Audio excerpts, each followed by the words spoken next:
Bugun sizlar uchun kardiologiyaga bag'ishlangan diagnostik usullaridan biri yurak auskultatsiyasi haqida gaplashamiz. Yurak auskultatsiyasini o'tkazish uchun bizga maxsus fonendoskop kerak bo'ladi. Bu fonendoskopimiz maxsus kardiologlar uchun mo'ljallangan bo'lib, bu yerda e'tibor berishingiz kerak. Ikki tomonlama tekshiruvchi maxsus naqasi bor, shlemi bor. Bu kichkina tomoni yosh bolalar uchun mo'ljallangan, katta tomoni esa yosh kattalar uchun mo'ljallangan bo'ladi. Bu orqali biz qulog'imizga taqqan holatda bemorning yuragini eshitishimiz kerak bo'ladi. Xo'p, endi bemorning holati haqida gaplashib o'tamiz. Bemorning holati yoki turgan holatda yoki o'tirgan holatda amalga oshiriladi. Albatta, bemorning ahvolidan kelib chiqib, hatto yotgan holatda ham bu narsa amalga oshirilishi mumkin. Endi bizni bemorimizni biz buni to'g'ri tushuntirish uchun turgan holatda olib boramiz. Hop, auskultatsiya qilish uchun birinchi bemorga auskultatsiya tekshiruvining ahamiyati haqida tushuntiramiz. Demak, auskultatsiya tekshiruvi bu yurak sohasini eshitib ko'rish usuli bo'lib, bu orqali biz yurakdagi turli xil shovqinlar, patologik o'zgarishlar bor yoki yo'qligini aniqlashimiz mumkin. Auskultatsiya qilish uchun yurakda maxsus 5 ta nuqta bor.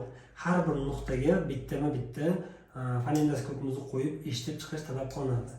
Yurakni birinchi eshitish nuqtasi linea medialis bo'ylab 5-qo'ng'irg'i oralig'i, ya'ni shu sohaga to'g'ri keladi. Va bu yerda biz mitral klapanni eshitishimiz mumkin. Demak, boshladik.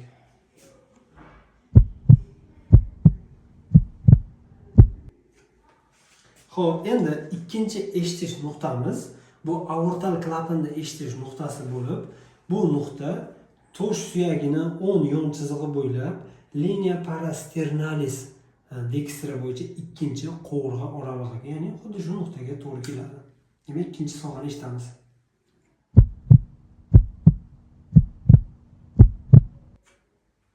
Xo'p, uchinchi eshitish nuqtamiz bu pulmonar klapanni eshitish nuqtasi hisoblanib, bu xuddi shu aortal klapanni eshitish nuqtasidan chap tomonda linea parasternalis sinistra bo'yicha 2-qo'ng'irg'i oralig'iga, ya'ni mana shu nuqtaga to'g'ri keladi.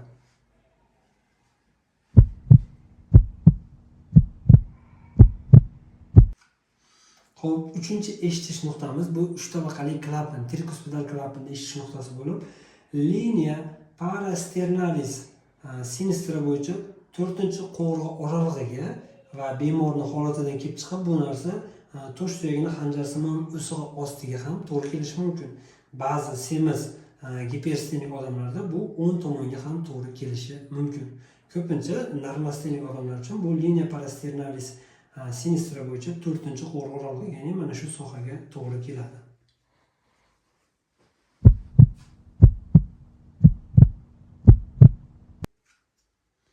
Xo'p, keyingi eshitish nuqtamiz bu maxsus eshitish nuqtasi bo'lib, Botkin-Erba nuqtasi deb ataladi va bu Botkin-Erba degan olimlar tomonidan aniqlangan.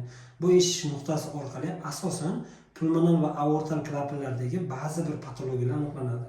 Bu nuqta linea parasternalis sinistra bo'yicha 3-qo'ng'irg'i oralig'iga, ya'ni 4-qo'ng'irg'i oralig'idan biroz yuqori sohaga, mana shu sohaga to'g'ri keladi va bu Botkin-Erba nuqtasi deb ataladi. Demak, shu sohani eshitamiz.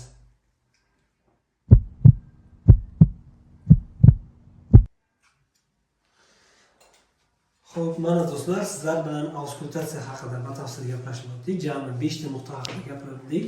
Birinchi nuqta demak bu mitral klapanni eshitish nuqtasi edi. Ikkinchi nuqta aortal klapanni eshitish nuqtasi, uchinchi nuqta pulmonar klapanni eshitish nuqtasi, to'rtinchi nuqta bu 3 tabaqali klapan, ya'ni trikuspidal klapanni eshitish nuqtasi va 5-nuqta bu Botkin-Erba nuqtasi edi. Har bir nuqtalarda fonendoskop orqali eshitganimizda turli xil shovqinlar yoki tonlar hosil bo'lishini aniqlash orqali biz yurakda qandaydir klapanlar bilan bog'liq muammolar bor yoki yo'qligini aniqlashimiz mumkin. Mana do'stlar, fizik tekshiruv usullarining biri bo'lgan yurak auskultatsiyasini ham yakunladik. E'tiborlaringiz uchun rahmat. Salomat bo'linglar. Videomiz sizlarga yoqqan bo'lsa, like bosing, kommentariy yozing va albatta do'stlaringizga ulashib qo'yish esingizdan chiqmasin. Kardiologiyani va fundamental kardiologiya asoslarini biz bilan birgalikda o'rganing va rivojlaning. E'tiborlaringiz uchun rahmat.